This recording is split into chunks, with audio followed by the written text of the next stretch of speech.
Hey guys, this is Corey from THERMS.io. I'm going to make a quick video to go over the release details for this weekend. A couple new things that we added between Friday and Sunday. I'll demonstrate them for you real quick. The first thing is underneath locations, we can change the email subscribers report types that your customers are subscribed to. So I'll show you what that looks like. Let's say we have a customer as an email subscriber.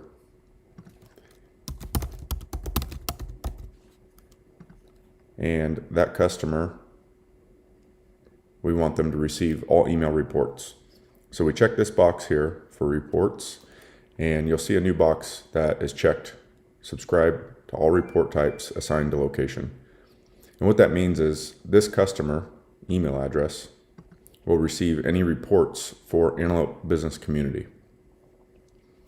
We have the option now to uncheck that box and select specific report types.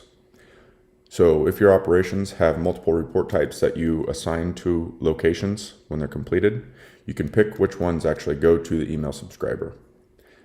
So typically you might have a location or shift report. You may have a different name for this, such as vehicle patrol or DAR report. There are a lot of different variations out there that companies use. So I'll use this example. When our security officers are completing a location shift report, this email subscriber will receive an email when this report is completed. So that's it. You can have various report types that you assign to locations, such as an incident report, or if you're in a state that requires reporting use of force to the licensing authority, you may have an incident report or use of force report, and you may want to assign it to a specific location, but you don't necessarily want that report to get emailed to all the subscribers. So this can be useful in those situations. So the next update that we added is QR codes, the ability to print all QR codes on one sheet. So let me go to a location where I have some QR codes, and here I've got a list of 6 QR codes. Before this weekend, there was only one option to print a QR code by selecting print, and you had to print them individually. What we added is this print all option, and you can change the size of the QR code. So you can select 1.5 inch, 2 inch, or 3 inch to print your QR codes all on one sheet. And you select print, and it'll open up a new window, and then you select file print or Control P, depending on your computer. So we also made some changes to reports, and the first change that I'll demonstrate is the ability to create multiple location reports all at once.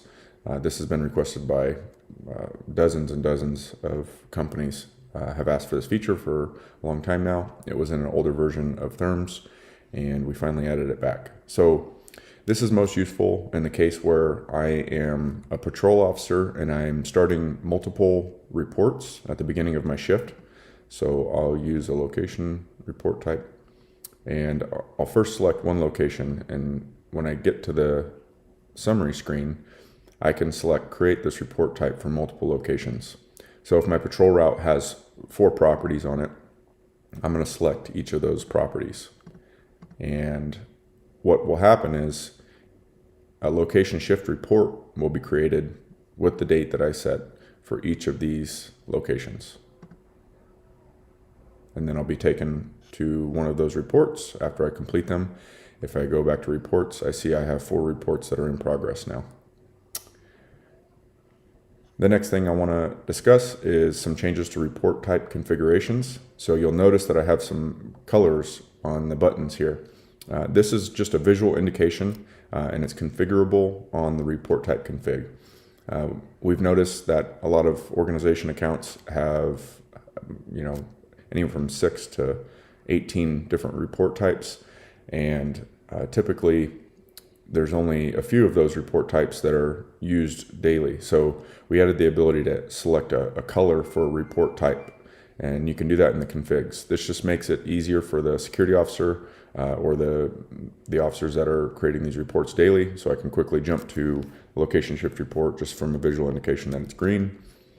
And I will show you by going into config. And if I go to any one of these report types, at the bottom of the screen, I have an option here, report type color indicator. And it is optional. So if I select color, I can pick a specific color for this report type and save it. So now when I create a new report, I can see my Firewatch report is purple. So again, not a big change, but hopefully it makes for a useful, quick visual indication for the officers that are coming on duty and completing reports. We also did make some changes to the report entries builder. So if I go into a incident report and I come to design, and underneath my form, if I make a change here, if I select edit, and as soon as I make a change, I see the save changes button up here at the top.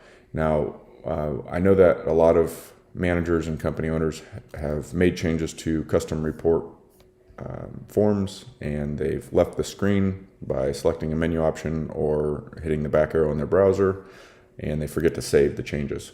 So we simply added the save changes just as a reminder, so that way you don't lose your changes accidentally. And we also added the ability to add report comments. And I think this will be very useful just simply as an administrative task. So you'll notice an icon that looks like two chat bubbles on reports. So if I select that, it changes the report entry log and it shows report comments. So I can type comments in here and they'll be appended to this report. Now, report comments are internal only. They don't get emailed to the customer. They can't be viewed in the portal. They're only visible in the portal when you log into THERMS here. So comments can go in a ascending chronological order, and these can be useful for things just as administrative purposes or communicating back and forth with staff. So if I uncheck this button, then I go back to my report entry log. So I can add an entry, and this will be the list of my entries. And if I select the comments, I am shown the comments list. So that's about it. These are the updates that we released over the weekend. If you have any questions, shoot us an email, support@therms.io. And thanks for watching.